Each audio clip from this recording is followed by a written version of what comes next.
Hey guys, what is going on? In this video I would like to discuss with you a few extremely effective alternative to the conventional wisdom methods when it comes to creating that caloric deficit or hypocaloric balance, as a lot of people prefer to call it. But before I start, I would like to point that I definitely do not encourage you to use any of those methods unless you're a highly fat adapted individual, which means your body is able to effortlessly tap to its own fat stores as primary fuel source. So with that being said, I would like to first explain, just in case you're not familiar with it, what the caloric deficit or hypocaloric balance actually is. So the caloric deficit boils down to one thing and one thing only. This is a bigger caloric expenditure. In other words, burning more or expending more than you actually consume. It really doesn't matter what this guru says or what that guru says. It really doesn't matter what the fitness industry want to make you believe. The caloric deficit boils down to a bigger caloric expenditure. What the conventional wisdom preaches, or what is the highly recommended by the fitness industry way to create this caloric deficit in 99% of the time, is basically to jump on some kind of a low calorie diet. Most of the time that low calorie diet contains a lot of grains, a lot of those highly recommended by the gurus, so-called complex carbohydrates. They also call them healthy or clean carbs. I will definitely disagree on that one, but all of those grains, protein shakes, basically a diet that is based around low calorie foods, things like oats, brown rice, whole wheat breads, Ezekiel bread, whole wheat, whole grain pastas, and all of that stuff.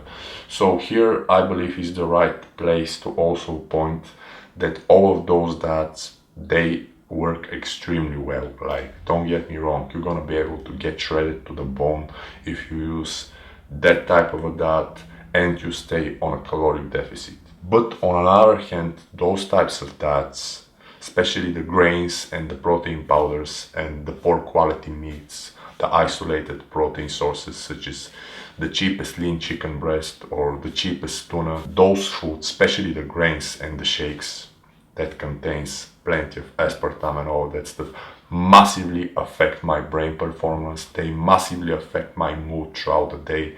They can even make me aggressive and all of that stuff. And on top of everything, they are craving triggering foods, believe it or not. So if I consume that type of a diet, I'll probably starve myself to death. And on top of everything, that type of a diet will make pretty difficult for me to stay on 1 meal a day plan. You see, I will have plenty of difficulties if I want to eat 1 meal a day and if I consume all of those grains. But don't get me wrong, you're gonna be able to lose weight as long as you stay on a caloric deficit. So for all of the other people who want to create a bigger caloric expenditure while staying on their high quality, high calorie diet, which is actually based around all kinds of high calorie foods such as my diet, you probably already know that at least 80% of the time I mostly rely on extremely calorie dense foods such as grass-fed beef, grass-fed butter, what else, like wild-caught fatty fishes, whole organic chickens, and other delicious fats, for example, like sour cream, some MCTs occasionally, and that type of stuff. So the first thing that I would like to recommend you to experiment with, if you're one of those guys or one of those gals, is to incorporate twice a day training. This is one of the most powerful tools. And instead of cutting your calories or reducing the actual amounts of food that you consume on a day-to-day basis, simply train with the same amount of volume that you train on a day-to-day basis twice a day. And believe it or not, it may sound brutal, but it's not that brutal if you're really that highly adapted individual and your body has the ability to tap to those amazing 40,000 calories available in form of stillborn fat. If you apply this method, the twice a day splits and all that, you're gonna be able to create a huge caloric expenditure without even touching your calories. And here I would like to share with you my personal experience with this method. Back in 2014, as long as I can remember, it was 2014 when I used this method for the first time. I used it because I really wanted to get shredded to the bone for a particular reason. I'm not so sure what the reason was back then, but I really wanted to get below 8 to 6% body fat, something like this. Even below 6% body fat. That was my goal. The twice a day training not only allowed me to attain this goal, but on top of everything, I continued with it, and this entirely changed my physique. This entirely changed my day-to-day conditioning. This is the best way I can describe it. And on top of everything, I began to see like all kinds of veins and arteries, not only on my forearms and whatnot, but for example on my lower abs, on my inner thighs. I started to see my Christmas tree for the first time on a day-to-day basis. I'm not talking like getting shredded for a certain event. I do not compete. I began to see all of those details on a day-to-day basis, like year around. I eat the same extremely high-calorie foods I've mentioned, and I virtually do not do any cardio. I mean, I do a little bit of cardio, but for me the cardio is mostly, I use it as a tool that is something like an oxygen refill, because I definitely believe a little bit of cardio here and there allows me to get better pump, helps me with my cardiovascular system and all that good stuff, but I definitely do not use cardio to burn more calories. Like, I really want to clear that out. So as an addition to this, I would like to give you an example, and I'm going to put a link in the description box down below to this video. This is an interview with Arnold. You probably already know this interview. It's called Blueprint to Cut.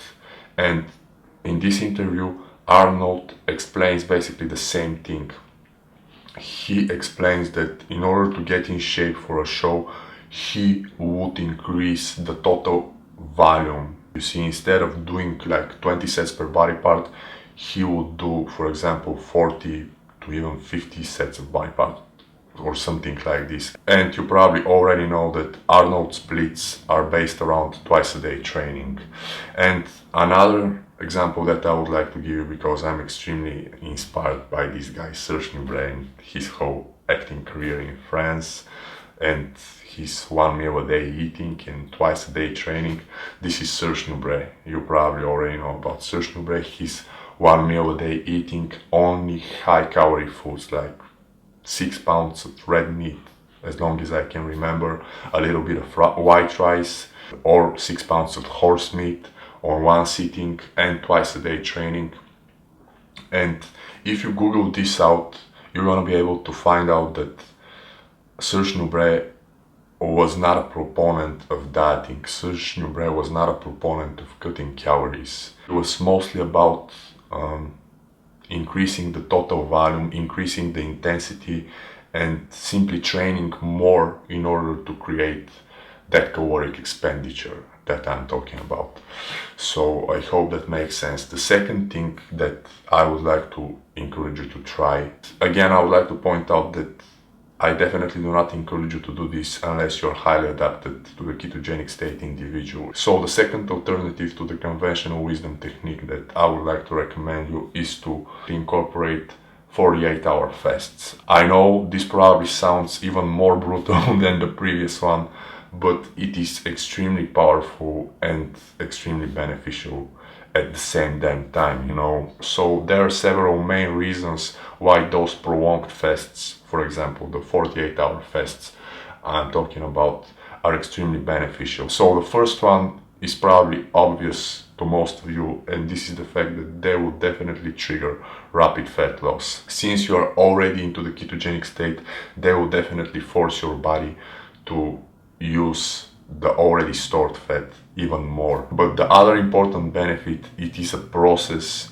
that is called autophagy. So this process, autophagy, puts your body in a state where it recycles all of its trash cells and basically get rid of all kinds of harmful agents. The second important benefit from the autophagy is basically the fact that it inhibits muscle breakdown, and this is a killer combination with the state of ketosis, with the ketogenic state, because you probably already know that the ketone bodies, aka the ketones, they're muscle sparing. So what will happen is this: you burn a tons of fat. You're not only not going to lose muscle mass, but on top of everything, you more likely build new muscle tissue, because all of those nutrients from your previous feeding, from your previous day eating, from your last meal, they are already available in your bloodstream, and your body is going to utilize them like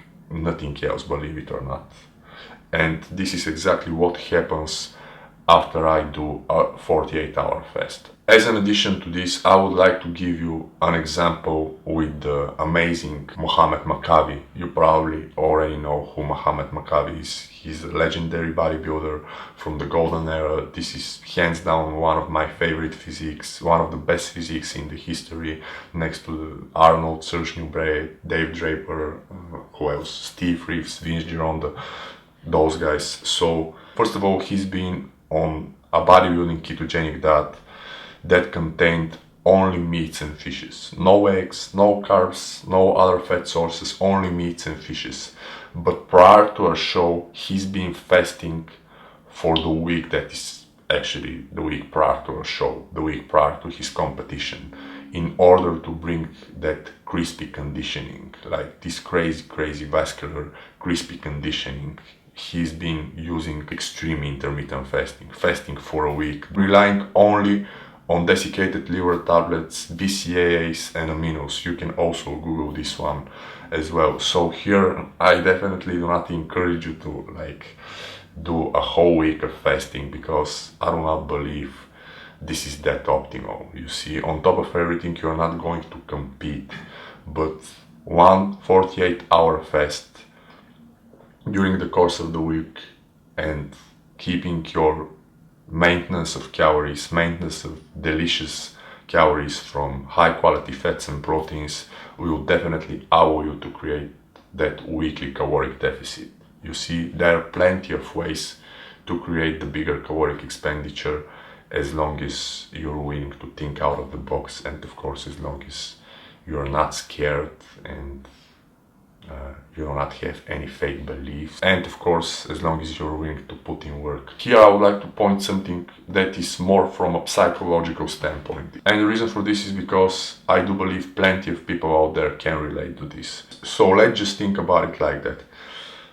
If you restrict calories, even like just a little bit, eating fewer calories than you burn on a day-to-day basis, 7 days per week, you end up restricting yourself 7 days per week. If you simply skip one day, which I assure you is not that difficult if you're really that highly adapted individual to some form of an intermittent fasting, which is on top of your well-developed ketogenic diet, you probably already know what is to not eat. So you simply restrict yourself for one day, and believe it or not, you're gonna be amazed of the amounts of fat that you're going to burn. So the third thing that I would like to encourage you to try is something like a lighter version of the previous thing I've mentioned, and this is basically to do a 48-hour fast and use one buttered coffee during the fast state,